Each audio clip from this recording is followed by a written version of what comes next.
Good morning, everybody, and welcome. It's a great pleasure to have you all here to help celebrate this very special event with the First Lady of Afghanistan, Rula Ghani, joining us.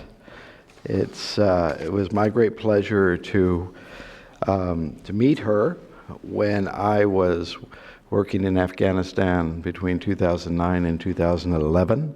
I first got to know her husband, who was working hard for reform at that time, as he always has, and then had the pleasure of getting to know her and was struck by her dedication, her thoughtfulness, her courage, really, to keep working with a long-term vision for Afghanistan, her graciousness, and her wisdom. And that has stuck with my wife and I, those impressions, since we had the pleasure of getting to know her and helping work for all good things for Afghanistan, as we tried to do. Since becoming First Lady, she has continued this work for the vulnerable in Afghanistan, women and children and drug addicts, among others. Impressively, working to create openings for women in business. When I was in Afghanistan and helping to oversee some of our programs there, I saw the creativity, the dedication, the desire of Afghan women to contribute to their families and to the economy and to Afghanistan through the businesses that they could create. And that was, it was very inspiring. I'm very happy to see a Women's Chamber of Commerce now active and existing in Afghanistan. I've noted the First Lady has worked in support of national initiatives on the marriage of young children, trying to get respect for the law in place in Afghanistan, not to have those child marriages, and realizing that cuts off so many opportunities for education and often creates unfortunate situations of abuse and poor health. And in that connection, also very happy to see how she's worked in support of centers for treating drug addiction for women and children, but also for men, which remains a serious problem, especially in certain parts of Afghanistan. Her work similarly for the care of women in prisons has been very impressive. Her support for the family affairs units in the police force, which go in and help diffuse and find solutions to places where there is potential abuse that could take place. Her long-standing work in support of children on the streets through Ashiana and others. And then finally, recently, I've seen in recent months a convening of several different meetings, and just talking last week here in Washington a bit about the important role that women can play in support of peace. There's been a lot of discussion of the strategy of the United States, the new strategy moving forward on Afghanistan. But a key part of that strategy is to get to the situation where peace is more and more possible and becomes a reality. And one of the themes of Rula Ghani has been that women can encourage peace both at the micro level as well as to play a role at higher levels. And I think that is very important. So we look very much forward to hearing her thoughts about these topics. And I think we're going to see a short video first, and then Dan Rundy will moderate a conversation with Afghanistan's First Lady. Thank you very much.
Afghanistan सही हस्ते।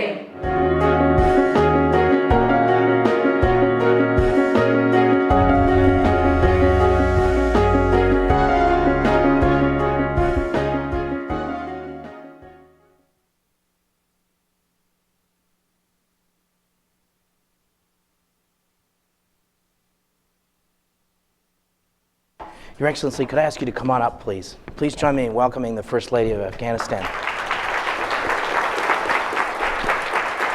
That was great. What a great video. I know. Fabulous. It's not your first visit here to CSIS.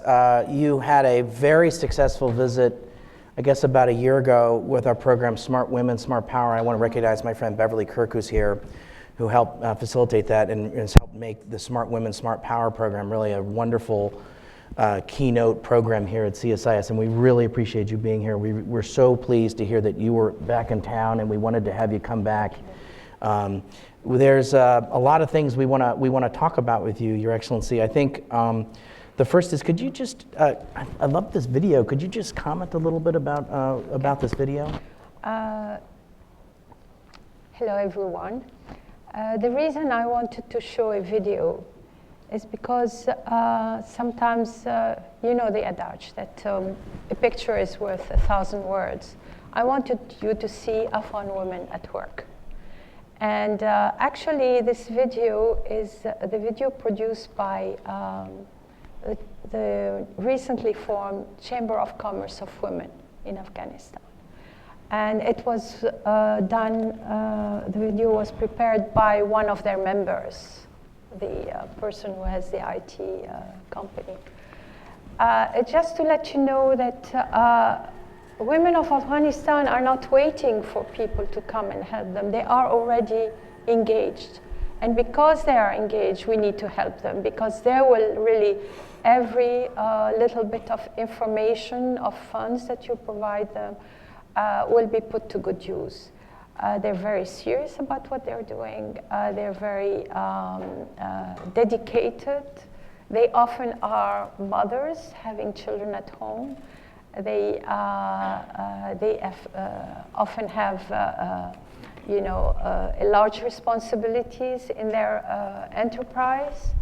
I was hoping to see Manija Wafek. I don't think she's here. Manija is not here. Okay, maybe she will arrive later. She is the head of this organization.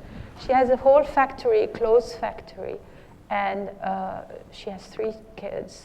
And she has managed during the past few months to put together a chamber of commerce. So in her spare time. Exactly. So that's what I want to say, that contrary, when I first became First Lady, I was appalled at the narrative. And the narrative was that Afghan women were really very weak. Afghan women were sitting in the corner of their homes, not doing anything, just being told to do things and being kept quiet. And maybe there is a proportion that are in such situation, but Afghan women in general is a very strong woman, very resilient, a woman that has survived 4 decades of war and has had to be very resourceful in terms of finding the ways to make ends meet for their family, for their children. And even sometimes they were widows. They needed to figure out how to manage without a male support. So it's basically, I think maybe if you want to summarize how I see my role, among others, is to say Afghan woman is a very strong woman. Afghan women really can deliver, and this is why Afghan women deserve to be helped. Yes. Yeah. Good. And so you saw here in that thing, I mean, there is a variety. I'm not saying they're not running factories yet, but these are small and in the medium enterprises. They have started by themselves, and they are able to run them. And profitably. Some of them have been several years already doing that. And eventually, with a little bit of help, and with especially help with helping them improve their products. Quality control is very important. Improve their products and help with, then if you have an improved product, then you can go to any market and the markets will welcome you.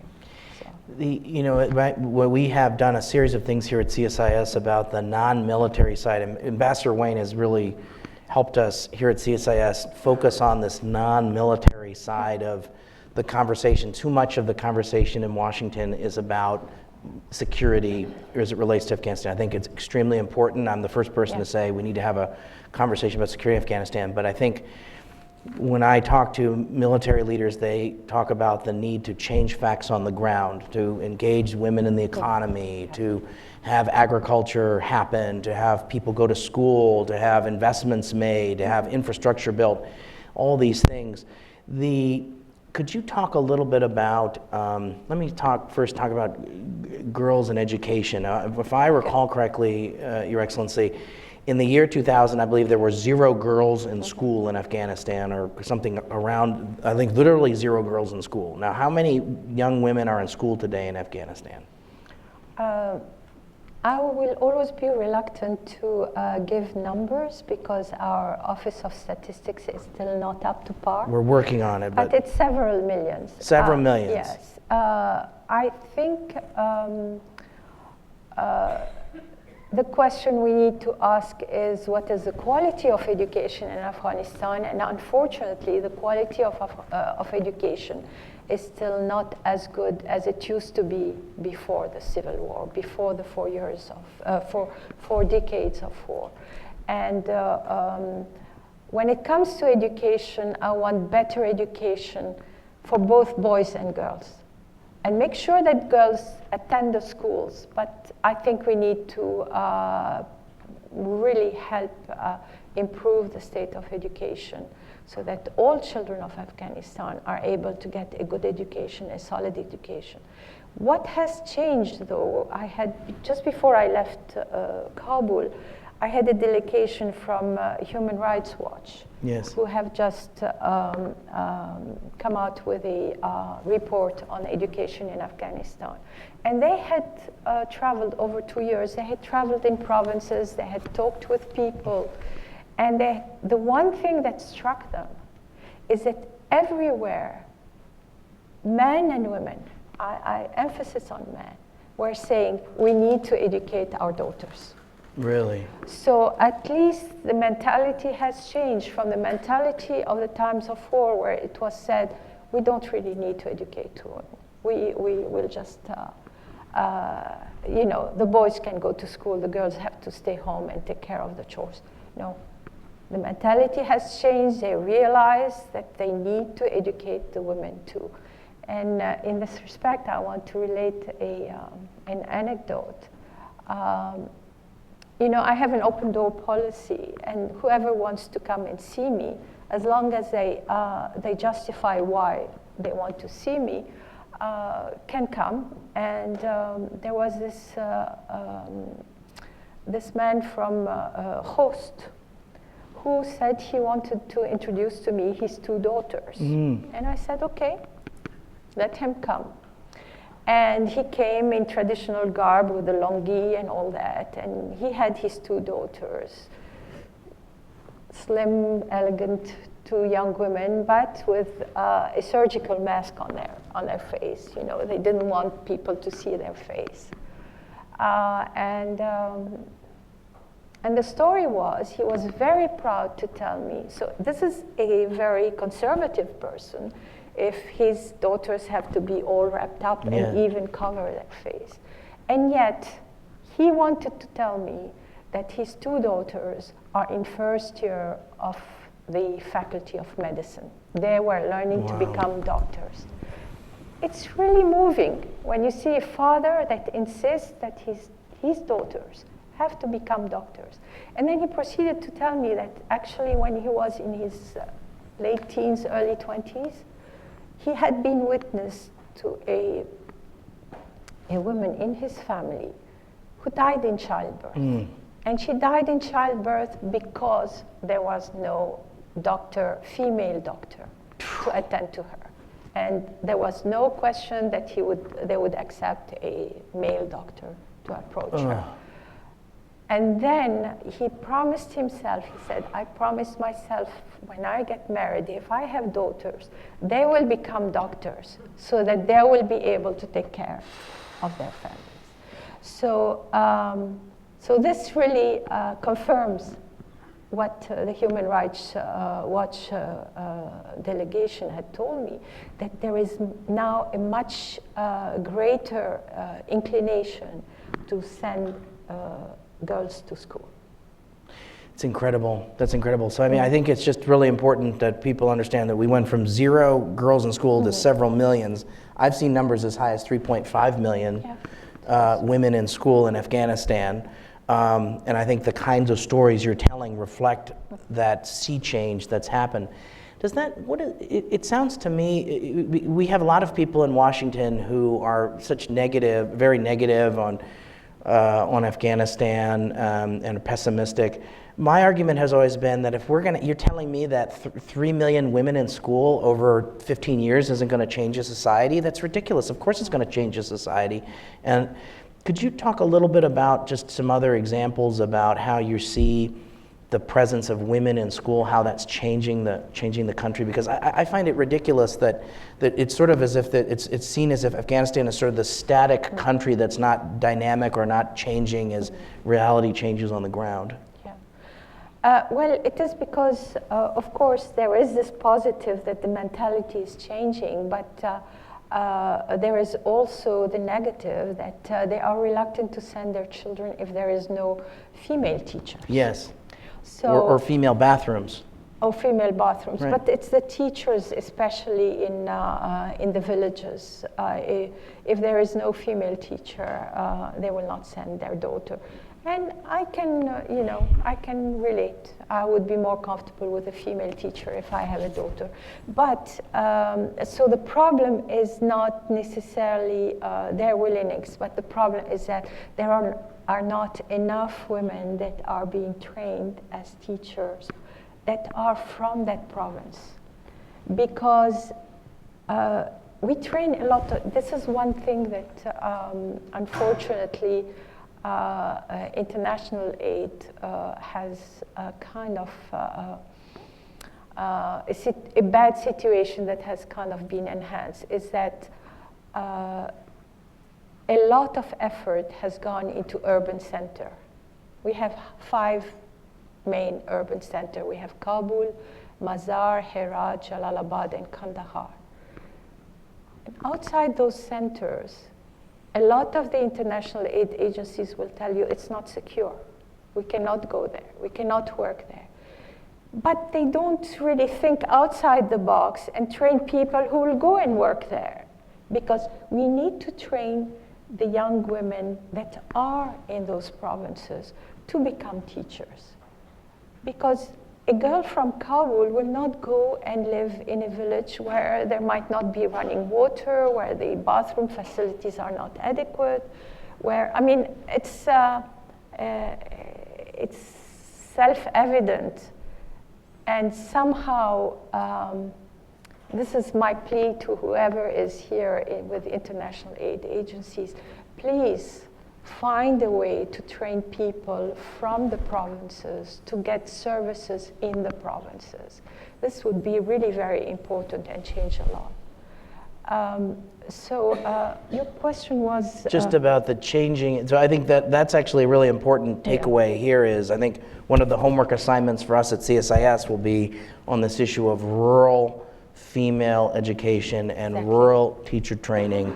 I can remember meeting a minister of education 10 years ago when I was in the Bush administration. He had walked with a limp, and he was talking about this 10 years ago, saying that we needed, he put the numbers on the board in terms of this is how much money I need from the international community to pay for teacher training, and it was not a large number, so it's something that if we're not doing enough of, and that's certainly something that should mean that's the sort of thing that ought to be done. It's so self-evident.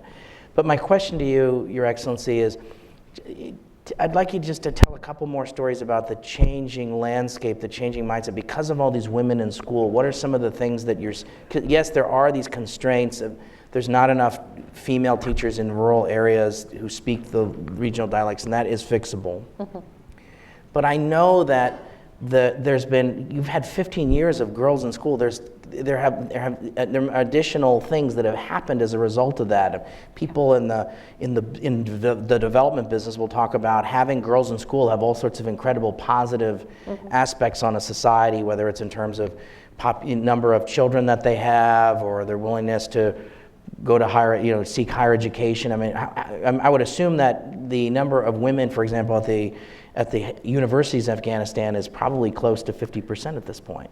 Not exactly 50%, but I do have an anecdote for that, and that was a young woman who was chief of party for one of the pillars of Promote, and she came to me one day with a picture, and she's standing in a hall, and the hall has 600 young women sitting at desks, waiting to take an exam. And she told me, BibiGul, she calls me BibiGul. BibiGul, you cannot believe I had the hair on my arms stand up. She had come to Kabul in 2002. She had been in the States, but she's an Afghan, born in Afghanistan. And she had come to Kabul and had tried to open an office. And she said, I looked everywhere, high and low. I could not find even a 12th grader girl who could be my secretary. And here I was, 12 years later or 14 years later, and I'm seeing the sea of women. They all have BAs, and they're ready to take an exam to be able to join a training program for working in the government. So yes, there are a lot of these kind of things. Well, I would like to mention one other thing, because it's not just international aid, the government is also doing some things. And that was, in Afghanistan, we have this system that in order to enter university, you have to sit for an exam, and they call it the concours. And unfortunately, in the past few years since the war and all the disturbances, it was one of the most corrupt processes.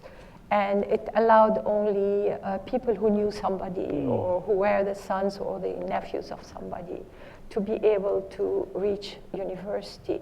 It was very disheartening for the teacher at the university. The professors were complaining that they didn't have students who were willing to learn. They were just there to spend the time or not even showing up.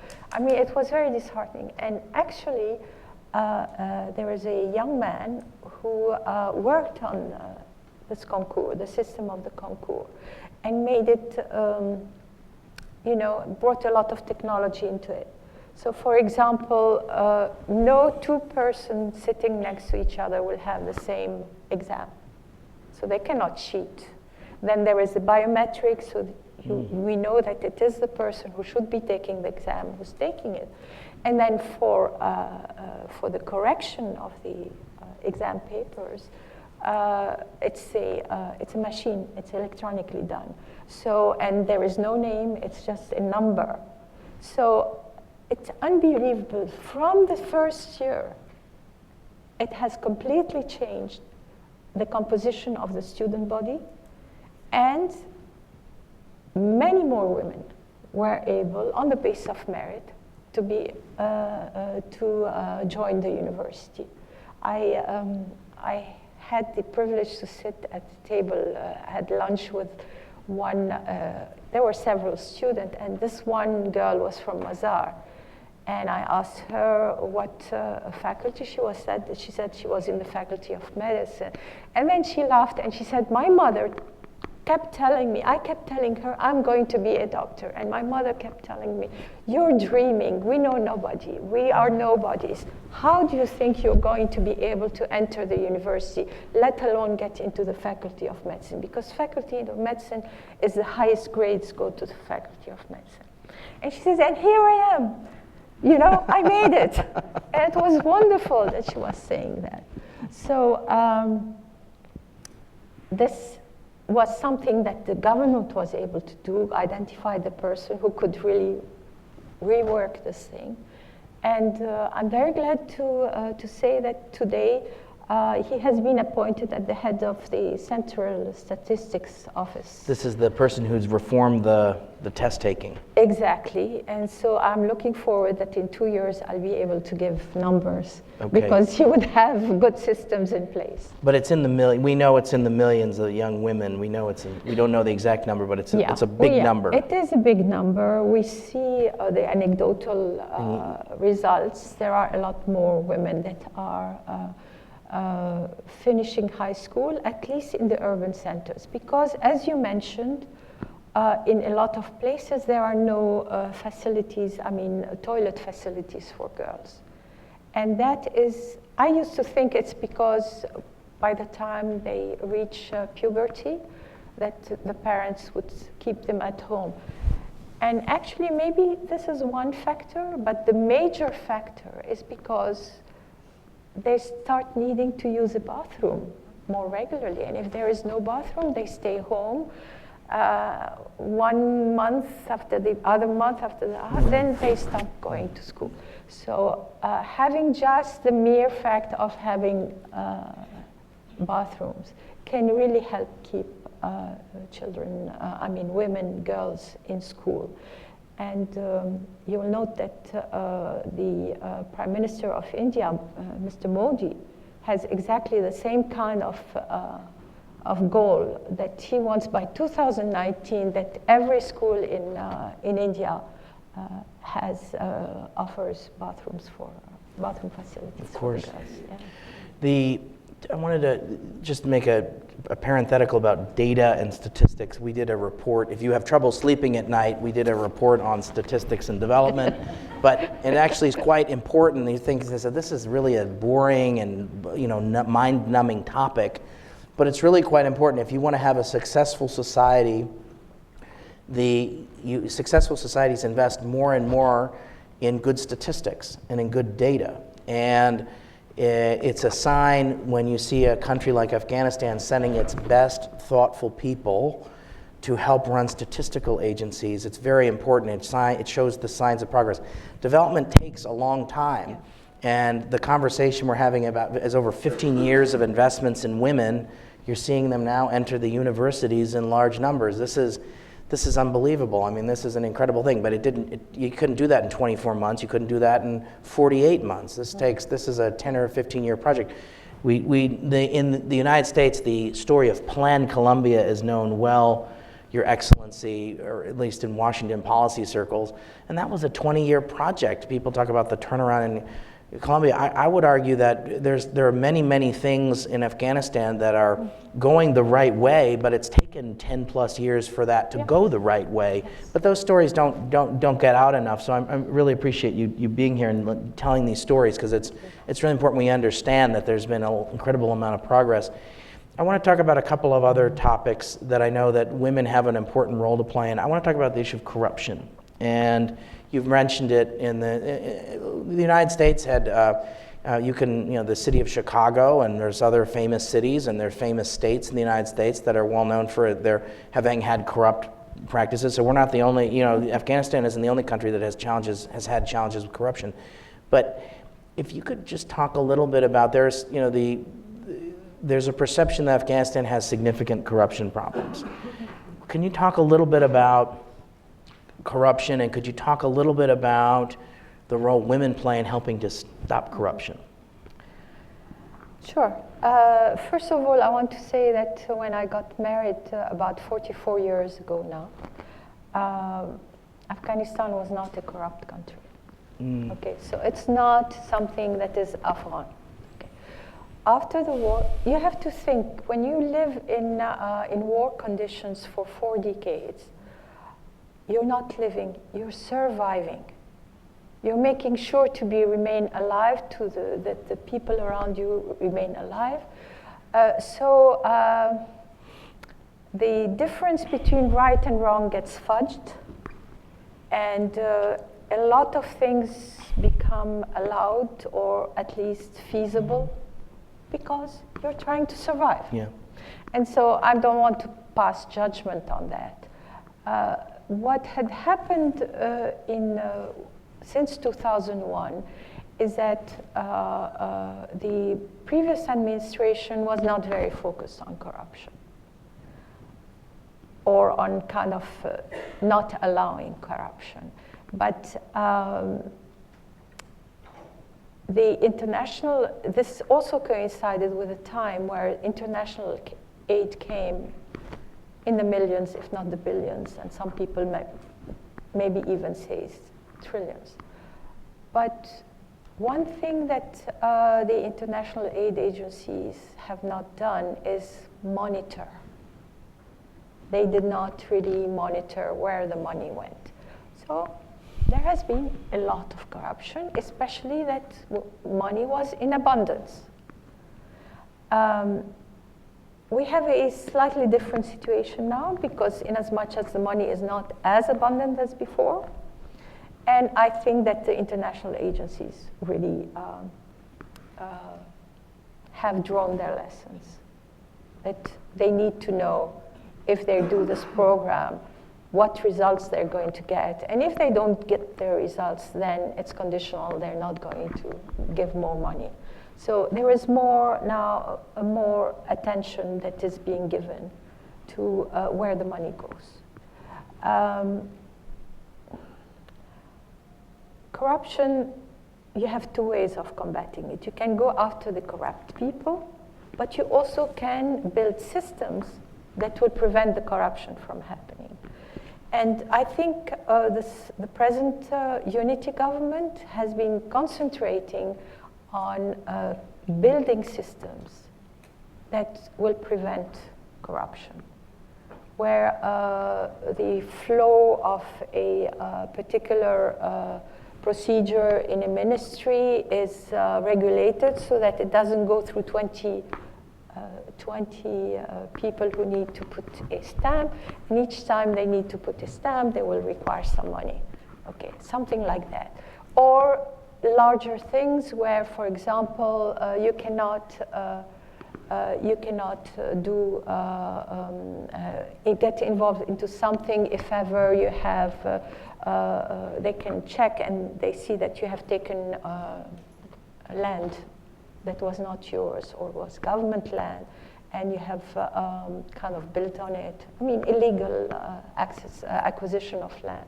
There are a lot of small things like that. At the same time, this administration has pushed for a reform of the justice system. We had a very corrupt justice system, so if people complained, they never got their rights recognized. I remember I'd given a talk a couple of years ago on the reform of the justice system, and at the end, a young lady came up to me and told me, "Oh, I am so thankful that you've said thank you, thank you, thank you." And I said, "Well, you know, I just talked about the reforms of the justice system." She said, "No, it's not this. When I was divorcing my husband, we went through the courts, and we went through the first court, then through the appellate court, and then through the Supreme Court, and I was winning throughout. And at the end, he got everything." Because there was a little caveat that the Chief Justice could overturn any kind of decision, even if it had gone through the Supreme Court. It's crazy. So it's, open... Yeah, it's open season. Season for corruption. Corruption. Yeah. So, for example, the first thing the new Chief of Justice did is to Abolish that rule. this rule and abolish another rule that if ever there was any kind of financial punishment, he could also overturn. So this has been, so at least some of the decisions are being now confirmed, and if she went back to the court, she would. But she thought she was crazy. She thought she hadn't done all that she needed to do, but you know. So anyway, the other thing is that we also now have a very good Attorney General, and we have under him a lot of prosecutors, and we are in the process of training quite a few women. I think for the prosecutors, it's about 120 women prosecutors to go Really? all over Afghanistan. As far as the judges are concerned, we have about, you see why I don't want to give numbers. But there's a significant number of female I can't judges. Yes, we have, I think, 200 female judges.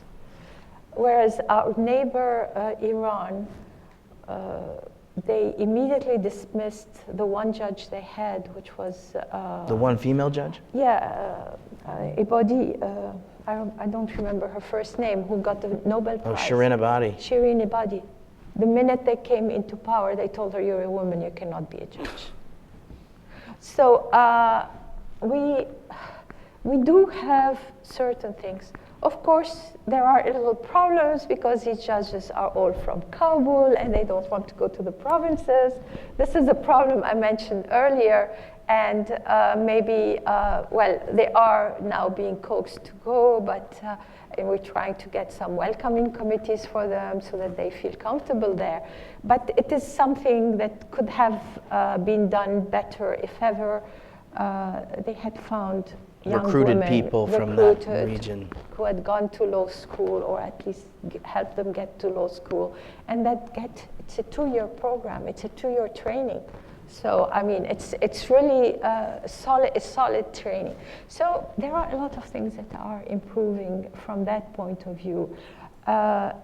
More women judges mean that there will be better attention to women's problems.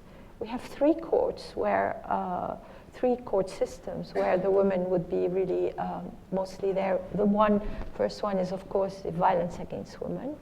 The other one is a family court, and the third one is a children's court. And we're trying, we have these 3 courts in the urban center. We're trying now to have the 3 courts in all the provinces. Hence the need for women judges, hence the need for women prosecutors, hence the need for women policewomen. We didn't talk about police. Do you have policewomen? Oh yes, we have policewomen. It's not, unfortunately, there were some women serving in police before this administration, but most of them, unfortunately, were there to bring tea and open the doors and make sure everything remains clean.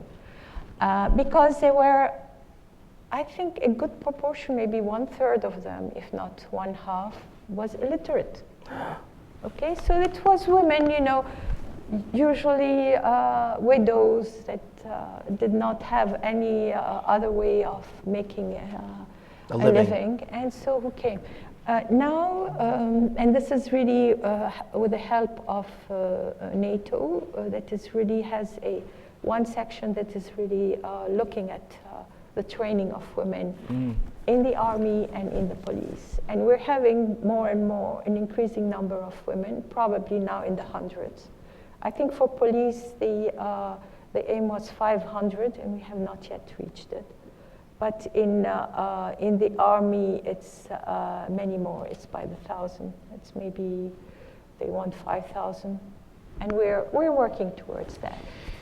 I want to talk about how cell phones have changed Afghanistan. So in the year 2000, there were something like 50,000 cell phones in Afghanistan. I can imagine who had the cell phones in Afghanistan in the year 2000, but today there's, I don't have the exact number, but is it in the tens of millions, the number of cell phone subscribers? It's something like this, something in the tens of millions. There's at least 3, maybe 4 cell phone providers in Afghanistan. Correct. You have smartphones. One of the things that struck me is that one of the cell phone companies is called Roshan, as you well know, Your Excellency. One of the things that struck me was there is, if you want to send money, I think it's more sophisticated than whatever we have here in the U.S. If you want to send money or get paid, you can use your cell phone to get for salaries. And could you talk a little bit about what the proliferation of cell phones have meant for Afghanistan and for Afghan women? Yes, there are several projects, schemes to pay people directly through their cell phone. It is still in its infancy. It's not. I'm not really quite sure. I might be wrong, but I have a feeling it's not yet totally. It's not something that we're using all the time. Yeah. Because what was happening, and there was a lot of corruption in this. I remember that from the time my husband first was Minister of Finance, and the money would leave in big bags. The salaries of the government employees would leave in big bags, and then distributed in each ministry for how many things. And there were several steps, and at every steps, the money diminished. So by the time they received their salaries, it was not exactly what they were supposed to get. So they're being paid $100, but they were getting 60. Something along these lines. This was taken care of during the time of my husband, in as much as the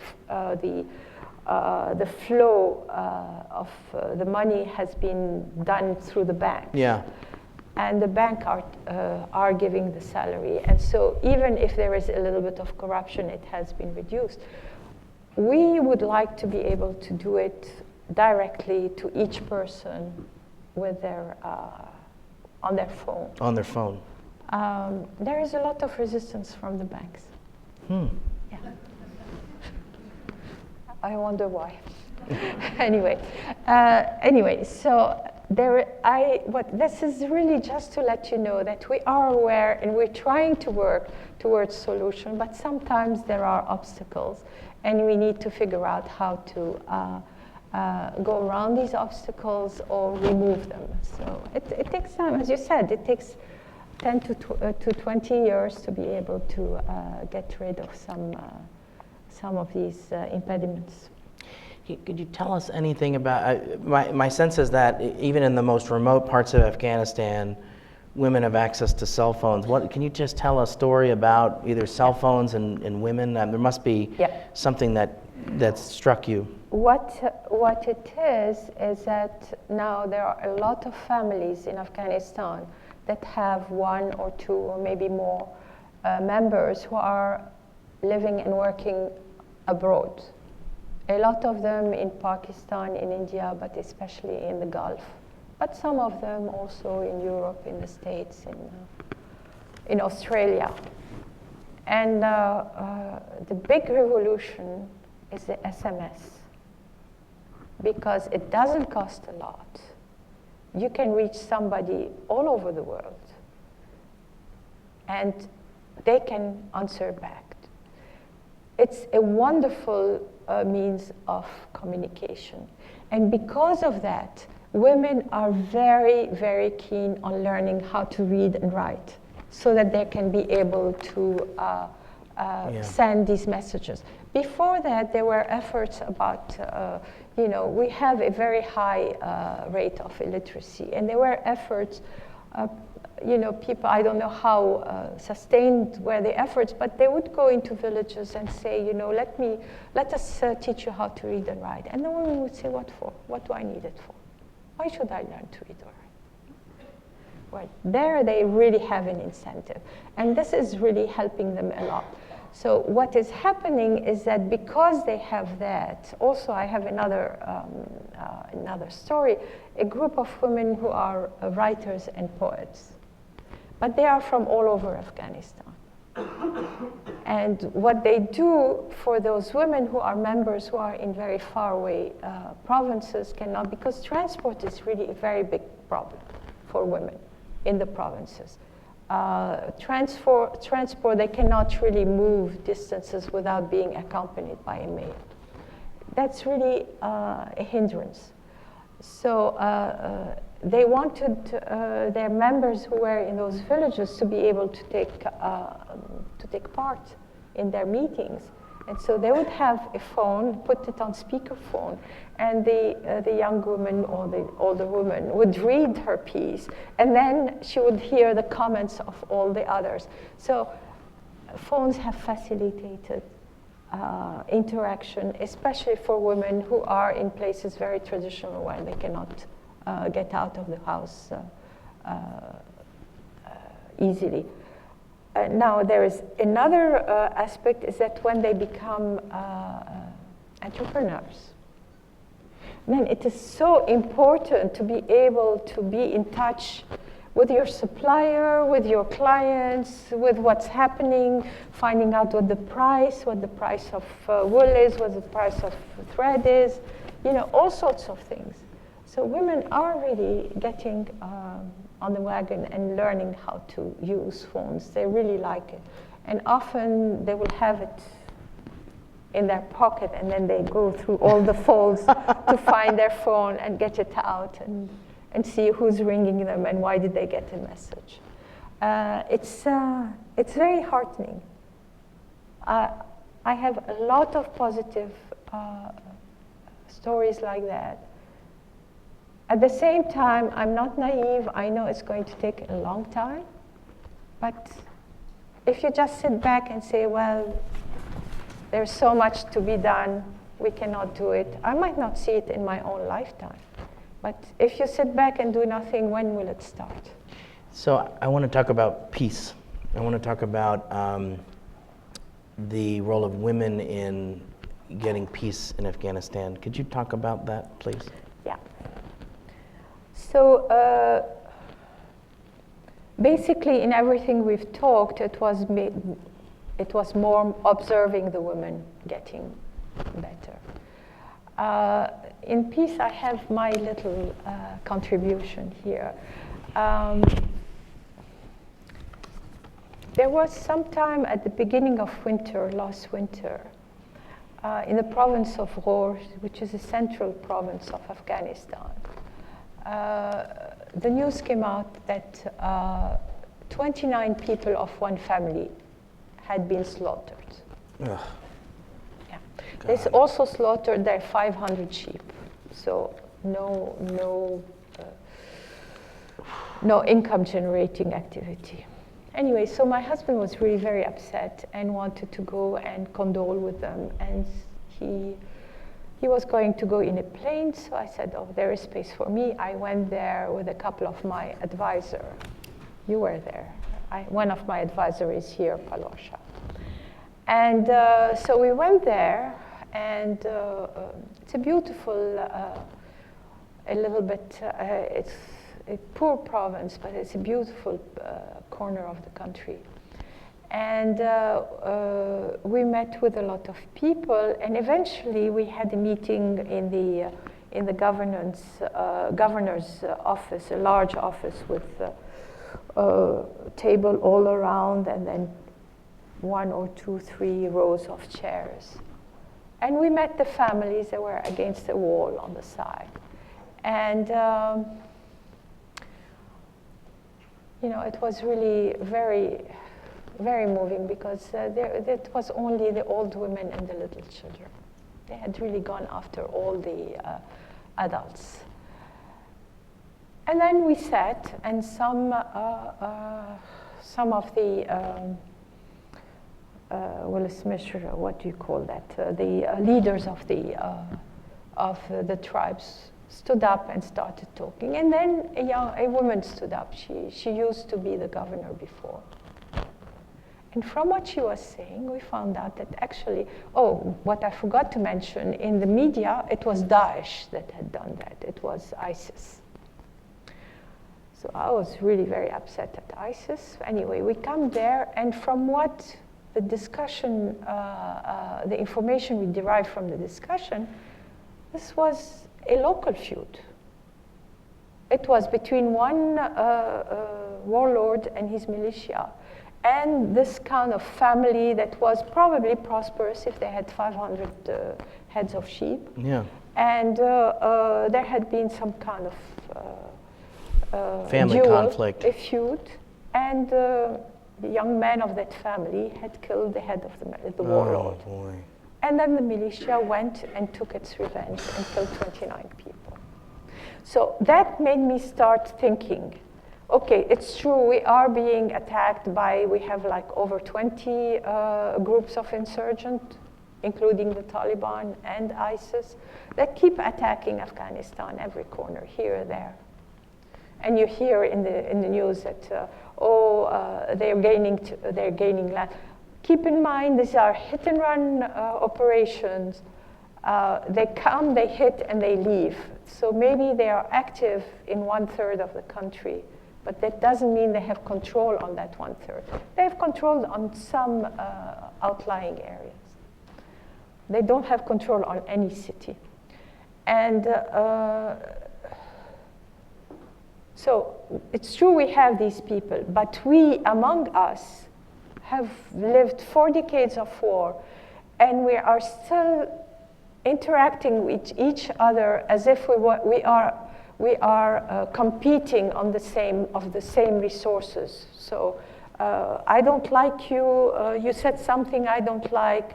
You have a little shop at the corner. I go demolish your shop. You said something about my son. I'm going to go and take your daughter and impose her to marry my son. Oh. I mean, real stupid things that should be resolved in a much more better way.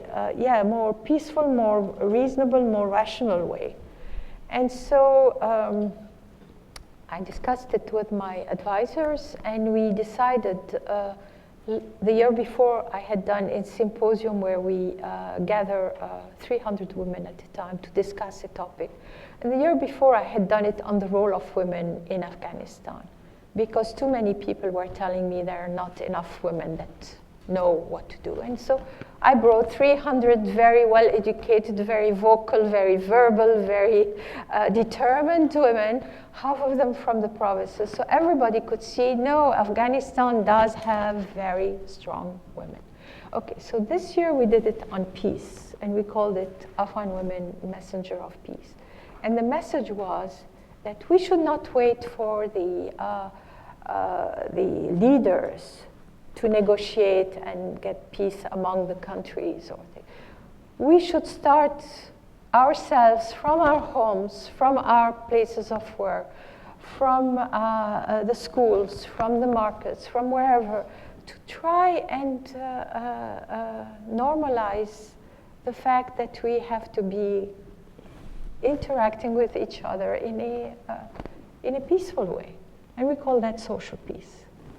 So we did that, and there was such enthusiasm among the women. And again, there we had half of them were from the provinces. If you go to, when you talk to women who are in Taliban-controlled areas, what do they say? It depends whether they are Taliban women or whether they are women that are living in a place where there are Talibans. The ones that are, local and have to handle the Taliban are very resourceful. If there is a problem that is a local problem, they need to resolve it. And so they interact and they try through persistence and very respectful argument. I'm sure some people in the audience have heard me talk about the 3 cups of tea. That was the book? No, not the book. That was fake news. Yeah, the book that was fake news. yeah, that was fake news. No. The 3 cups of tea was this woman comes back to her village to visit her cousin, who's just been widowed, and finds out that her cousin has been kicked out from her house by a small Talib commander who has just arrived in the area. And it's a small house, it's just a one-room house and with a little bit of a garden. So she tells her, don't worry, I'll take care of it. She makes some tea, takes 3 cups, and goes up to see them, and gets inside and knocks at the door and says, peace be with you, salam alaikum, and I brought you tea, and there were 3 people sitting on a toshak. The guy in the middle seems to be the commander and 2 acolytes. And she pours tea. And she goes and sits in the corner. And she starts telling the story of this house, that it belongs to her cousin, who's now been widowed. She has no one else in the family to take care of her. She has 6 children. The little garden out there is her only source of nourishment, of food for her children. And she keeps pouring more tea and then keeps repeating. After 2 hours, they haven't said a word. They haven't even grunted. After 2 hours, the guy who's sitting in the middle with a Kalashnikov in between his knees stands up and tells his guys, come, let's go, let the widow have her house back. She got the house back. Amazing. You know,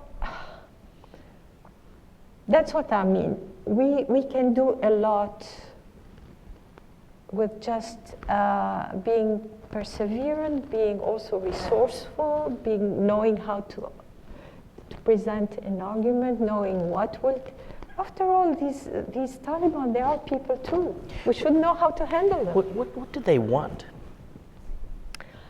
Unfortunately, most of these insurgents want to change our mentality and change our beliefs.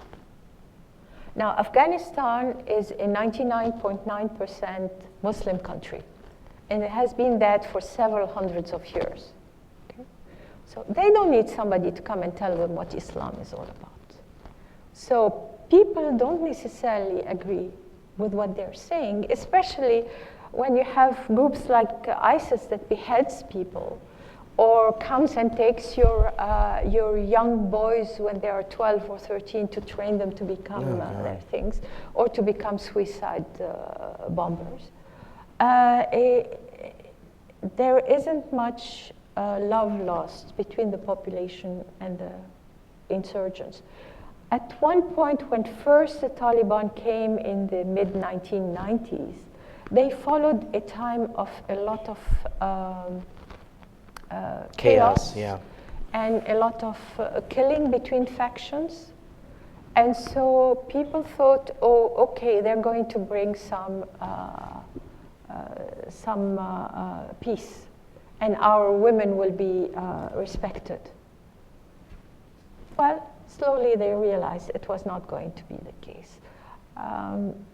Right now, I don't think anybody has any illusions about the Taliban. I've got 2 more questions, and I want to open it up. Okay. So, are you optimistic about the future of Afghanistan, and if so, why? I'm extremely optimistic about the future of Afghanistan. And here I would like, Lida is here and Lima is here. Please stand up again. And any other young woman, Afghan woman that I know that has worked in Afghanistan. Okay, only the 2 of you are here.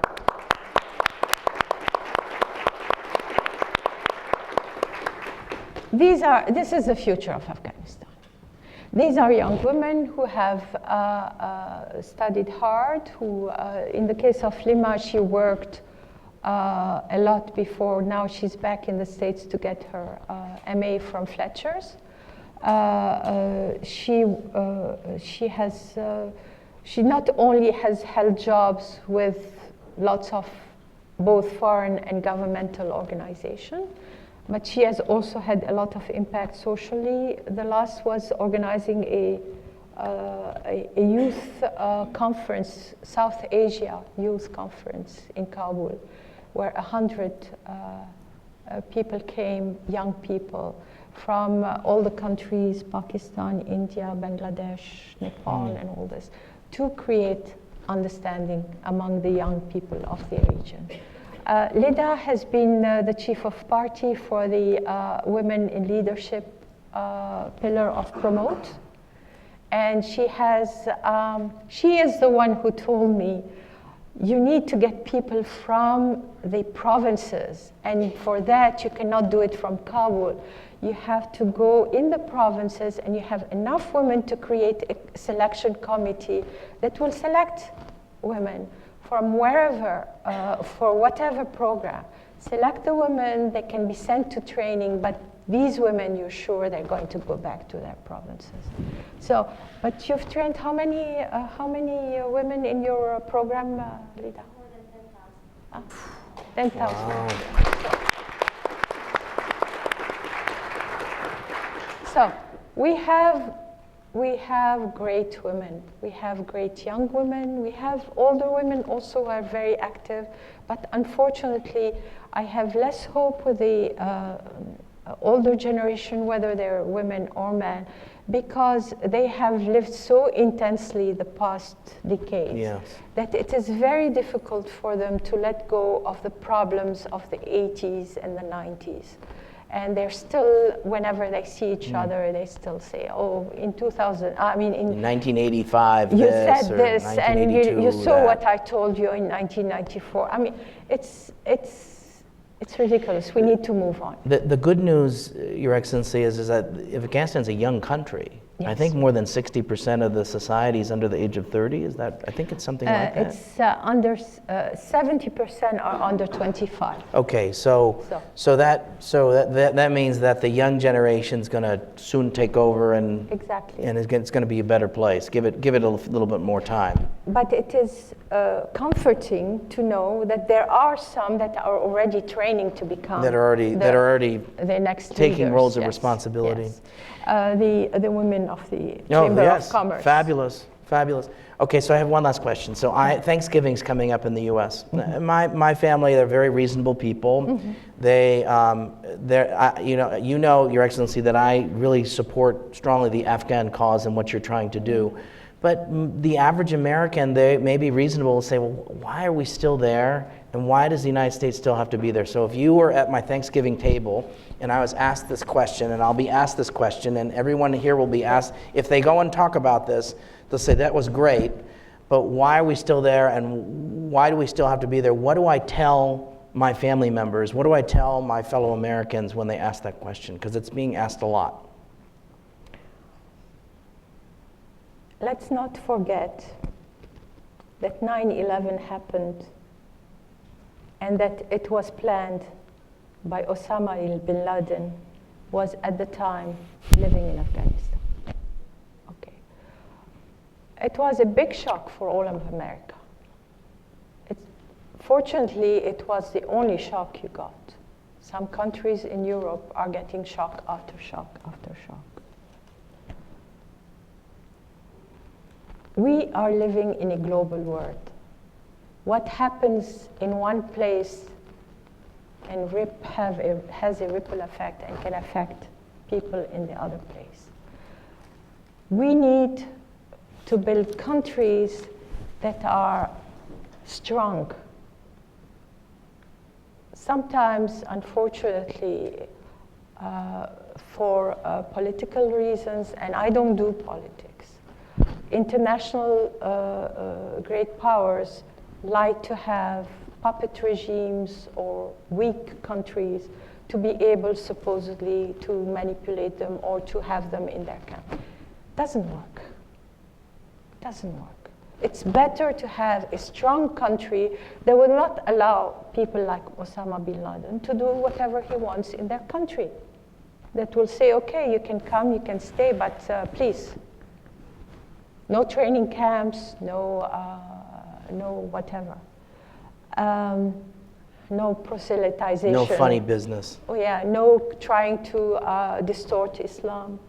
You know, all these things, you need these countries to be strong. My heart bleeds looking at the Middle East today. We've destroyed Syria, we've destroyed Iraq, we've destroyed Yemen, we've destroyed Libya. What's going to happen in all these countries? There should have been different solutions. I am definitely not for violent solutions. I think I've seen how my country of origin, I grew up in Lebanon, has gone through 23 years of civil war, and I'm seeing how up till today they're trying to rebuild it and reweave the fabric of society. Society is very important. Families are very important. One reason that Afghanistan has a lot of positive prospects for becoming strong again is because we still have the unit of the family, a strong unit in Afghanistan. Amen. And it's our support network. And this I say for people who worry about women's rights. And I agree, women should be allowed to do a lot of things. But please, don't couch it in terms that would mean that they have to leave their families. Their family is their biggest asset. It's their biggest support group. They need their families. What we need is for women to be respected within their families. So, to get back to your children, they need to realize that although they live here, I hope a very happy life, yes, very secure life, and probably what they see on TV does not seem to affect them, that they cannot tell when this might affect them. It's becoming very clear in Europe. Fortunately, it's not that clear here in the States. You have been able to contain, but still you had the San Bernardino, and you may have had other yes, things we've too. had others. We are all interconnected, and we should all be able to have a good life, a prosperous life, not have to live under dictators, not have to live in sordid conditions. And then everybody will be happy, and then tourism will flourish again, and everybody will be able to travel everywhere. I remember when I was in my late teens, people thought nothing of driving a car from Paris all the way to Damascus or to Iraq or even to Nepal. We had in Afghanistan, we had a lot of hippies coming through. It's, it was, they were attracted by Kathmandu. Amazing. And the pleasures of Kathmandu. Anyway, so that's what I would say, is that learn about the rest of the world and don't accept that the rest of the world lives in dire condition. Everybody should have a right to a good life, and everybody should have the right to live in peace. Thank you. You've been very patient. Thank you very much. You're welcome. This audience. Okay. I'm gonna take 4 questions. My 2 friends here in the audience, this woman here, and I want to hear from Emmy Simmons. Those 4. So we'll start here with this woman here. Thank you very much. اجازه بفرمایید. چه خوب فارسی صحبت میکنین. It was wonderful discussion. I'm from Afghanistan, but your knowledge and information is more than me. I'm really proud of you as an Afghan woman, although you're not from Afghanistan, but you improved. Really, I'm proud of you and congratulations. I would like to ask my question in Dari, as long as I know you speak good Dari and Pashto. Okay. Yeah. My name is Nazira Azim Karimi. I'm Afghan independent journalist. مثل که شما صحبت کردین در همه عرصه ها برای زنها بسیار کار کردیم، قابل قدر است. یک مسئله که دیروز در صفحات اجتماعی فیسبوک تویتر و اینا من خواندم و دیدم، یک خانم بسیار شکایت میکرد که استریت هاراسمنت، آزارهای خیابانی زنها را بسیار آزار میده. خانم ژورنالیست بود و گفت مجرد که از خانه‌های خود بیرون میشیم بر ما الفاظ بد زده میشه. Street horrible harassment regarding women. Any comment? If you don't mind, I'm going to collect the 4 questions as a group. Okay, thank you. This woman here, please. Yes, I'm Najiba Khalil with Voice of America, Afghan service. First of all, thank you so much for your great leadership and what you're doing for the women of Afghanistan, for women of your country. Oslo Research Institute, as well as Georgetown Institute for Peace and Women, recently, on a report, ranked Afghanistan as one of the worst country when it came to women's situation. I want your input in that as well. In a different topic, what is your suggestion for Voice of America's programming content, radio, TV, web, to help so Afghan women can benefit from it, to help them? Okay, good. Thank you. Okay, this woman over here. Hi, my name is Chris Veenstra. I'm a social psychologist and just an interested participant.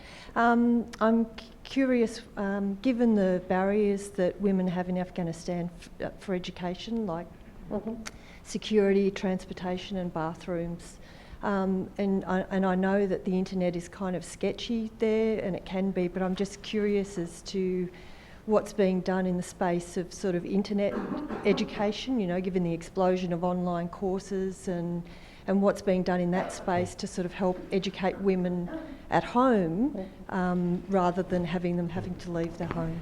Okay, so distance learning via the internet. Okay, Emmy Simmons, please.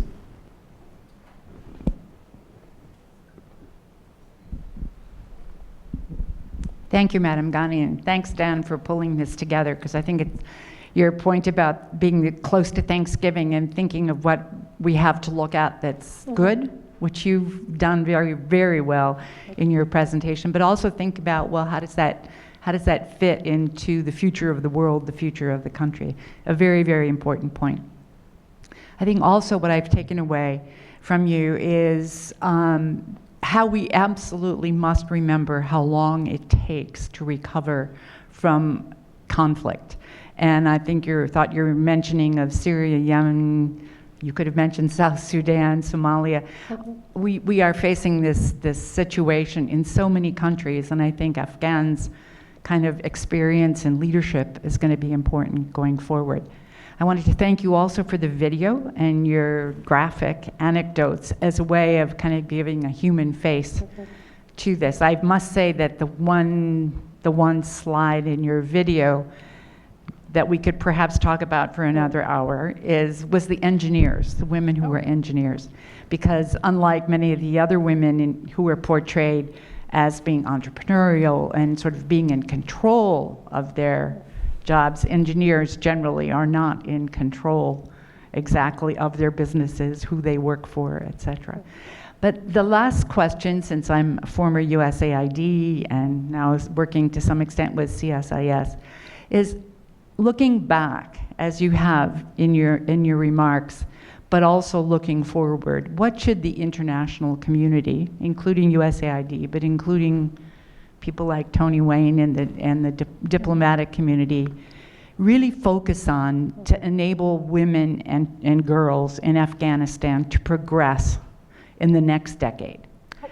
Because there has to be some points of focus, I would think, that come out of your own experience. Thank you so much. I would like to answer the question about the engineers quickly, and then I'll conclude with the answer to the what can we do once I answer the other question. Excellent. These young women that you saw in the slide are working on the Qasr Dar al-Aman, a palace that is in ruin, but is a palace that was built at the beginning of the 20th century. And they're part of a team of engineers that are rebuilding it. And the teams are divided into several sections, like you have architecture, you have electricity, you have piping, water, I mean, all these things. And I know 2 of the girls are heads of teams. That's so, amazing. And have young man engineers under them. So it's refreshing. And they managed, actually, we had a call for bids for the first phase, which was to remove you know, when you have a ruin, you have things that are, you cannot use, you have to remove debris in French. I don't know how to say it in English. Anyway, so we tried, I mean, the government asked for bids, and the lowest was, I think, $1 million. And then when we brought this group of young engineers, they did it for, I think, $60,000. So, and they did it perfectly, because it's a structure that's a little bit shaky. They were afraid things might fall and all this. They did it great. Okay, so let me start with your question, which was about street harassment. Yes, there is street harassment in Kabul. I think there is street harassment in a lot of countries. This is male street harassment of women? Yes. Okay. Yes. And the only way to change it is through mentality, changing mentalities. And you know, mentality takes a long time to be changed and requires a change in culture. You know, we need plays, we need songs, we need, you know, a lot of movies that describe what is, you know, sexual, not sexual, but I mean, women harassment, gender harassment, and saying it's bad. Because you can tell somebody, this is bad, what are you doing it? He'll just shake his shoulder, he won't really do. No, I agree, there is street harassment. I don't know much about it because I'm not allowed to walk in the streets. But all the women that come to see me sometimes mention it. So yes, you're right, there is a problem. Your question was regarding? Yes, the research that says, yeah. This is precisely the one statement that got me so annoyed when I first became First Lady. Because already I knew enough Afghan women. I had lived in Afghanistan a total of 15 years. I knew enough Afghan women to know that there were, you know, some women were able to make it in Afghanistan. So, this is why I proceeded to change the narrative. You know, this is, okay, they're really very well-meaning people, and they really mean to help and to improve the country. But sometimes they make assertions. Now, there is not one person who comes from a Nordic country, a Scandinavian country, that does not quote to me this particular sentence. And I says, no, I have lived in a lot of different countries. I've had the privilege of living both in the Middle East, in Europe, and in the States. In every country, there are a portion of women that are having a difficult time. Afghanistan, don't reduce Afghanistan just to that. There is so much more to Afghanistan. So I would object to their And the second part, your suggestion for the Voice of America programming content of the shows to help Afghan women? Have people come and follow women in Afghanistan and see what they're doing. Real reportage, you know. Go to a girls' school. Go to a clinic. We now have a very wonderful new lab, forgot the name, Shafajo, I think, that has the latest instrument for analyzing, you know, blood, whatever, mammogram, all kinds of things. There is so much that is happening in Afghanistan that you really need to keep up with that and have good stories, or have people tell you about their dreams. What do they want to do? So that you understand where they are and what they need, you know? Okay, there was And if you run that show, we'll do an event here at CSIS if VOA does that. Yeah. Absolutely. So there was a question about distance learning and the internet. Distance learning. The internet is a very good tool. At the same time, it's a very dangerous tool. And I know for a fact that diplomas that are earned on the internet are not recognized by the Ministry of Education, because there are a lot of phony universities and phony things. And Ministry of Education does not know who are the good ones and who are not the good ones. And so they just say, no diploma from a internet class is accepted. So that does not prevent people from learning on the internet if they want to learn, okay? So that's fine. But they will have problems using it on their CV or on whatever. I mean,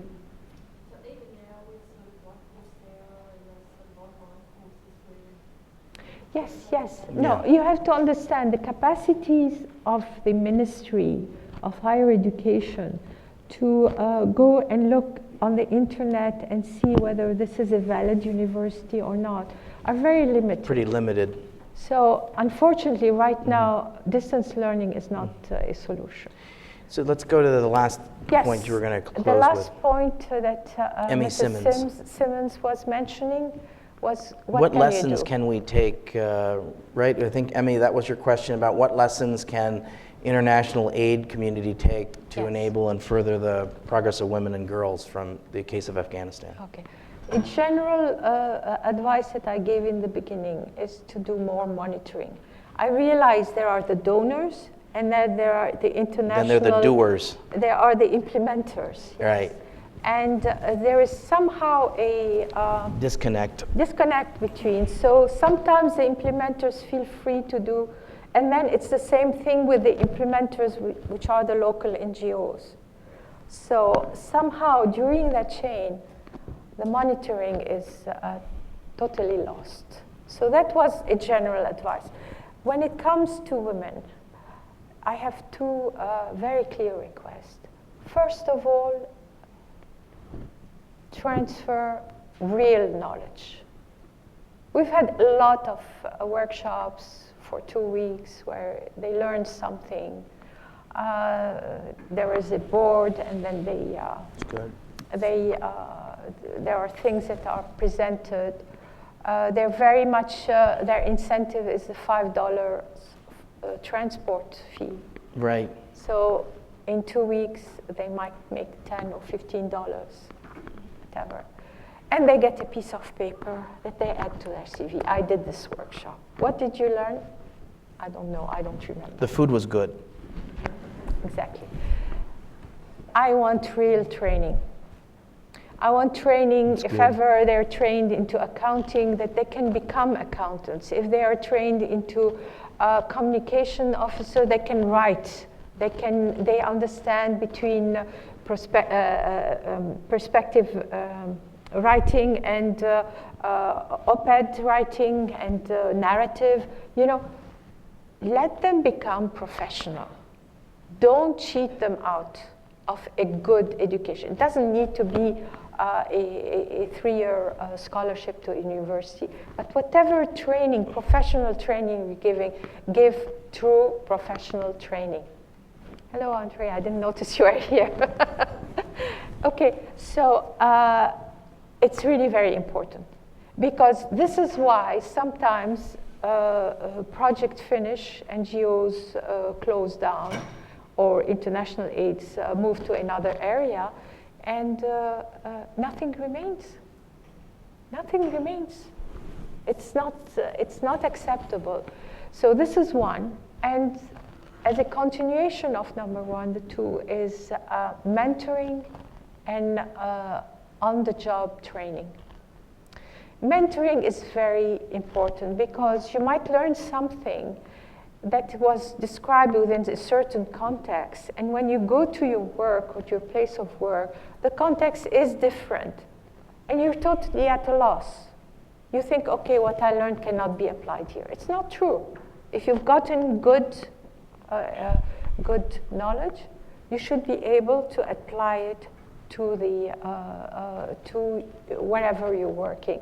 So mentoring can be, I know of some organizations that do mentoring, distance mentoring, on the phone, on Skype. They are here, they have paired the women with somebody from that particular profession with the Afghan women, and then they talk every week, or twice a week, and they kind of figure out what to do. So mentoring is very important. If possible, online job training is even better, because this is a person who shadows another person, who has gotten the knowledge, has been given the knowledge. But the person stays in the background. And then at the end of the day, she says, well, when you answered that, what was in your mind? And are you sure it should not have been something like that? Going through all the events of that day and saying what went right, what went wrong. And that is really very important. If you want these women to become real pillars of society, you need to give them a real solid professional training. Wow, thank you so much. This was great. Please join me in thanking the First Lady of Afghanistan, Rula Ghani. Wow.